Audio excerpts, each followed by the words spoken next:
अंधी का बेटा, दिल को छू लेने वाली कहानी। एक कस्बे में एक विधवा अंधी औरत रहती थी। उसका एक बेटा था जिसके पालन पोषण की सारी जिम्मेदारी उसके कंधों पर थी। वह अपने बेटे को पढ़ा लिखा कर एक बहुत बड़ा आदमी बनाना चाहती थी। इसलिए उसने उसका दाखिला कस्बे के सबसे अच्छे स्कूल में किया। वह दिन रात मेहनत करती ताकि बेटे की स्कूल की फीस दे सके। लड़की के स्कूल के बच्चे उसकी माँ के बारे में जानते थे। वह सब उसे अंधी का बेटा कहकर चिढ़ाते थे। लड़का इससे बहुत परेशान था। उसे अपनी माँ पर शर्म आने लगी थी। वह उसके साथ कहीं भी आने जाने से कतराने लगा था। जब लड़का बड़ा हुआ तो उसकी शहर में अच्छी नौकरी लग गई। उसने अपनी माँ से वादा किया कि शहर में मकान लेकर वह उसे लेने आएगा, लेकिन वह शहर गया तो फिर लौटकर वापस नहीं आया। उसकी अंधी माँ उसका इंतज़ार करती रह गई। कई महीने बीत गए, लड़के की कोई खबर नहीं आई।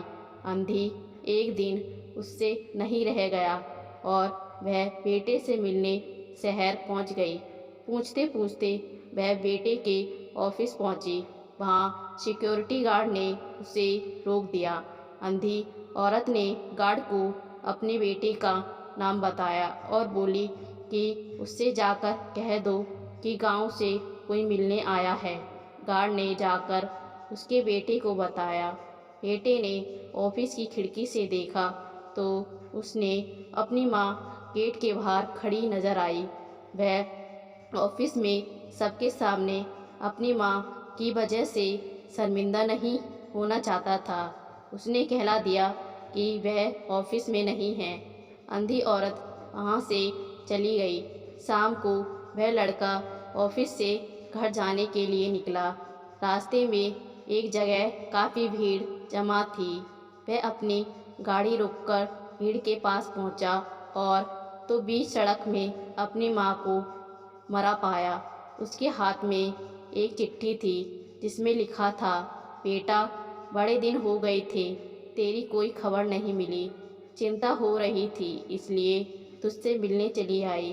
तू तो अब बड़ा आदमी बन गया है। तुझसे मिलना अब शायद मुझ गरीब की किस्मत में नहीं, लेकिन मैं बहुत खुश हूँ तेरे लिए। तूने अपना ही नहीं मेरा सपना भी पूरा किया।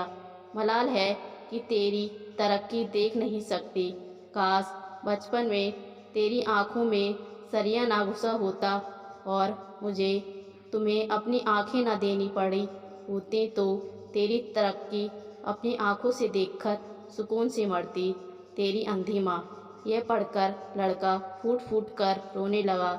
जिस अंधी माँ पर उसे शर्म आती थी, उसने उसके लिए कितना बड़ा बलिदान किया था, वह आत्मग्लानि से भर उठा और जिंदगी भर खुद को माफ़ नहीं कर पाया।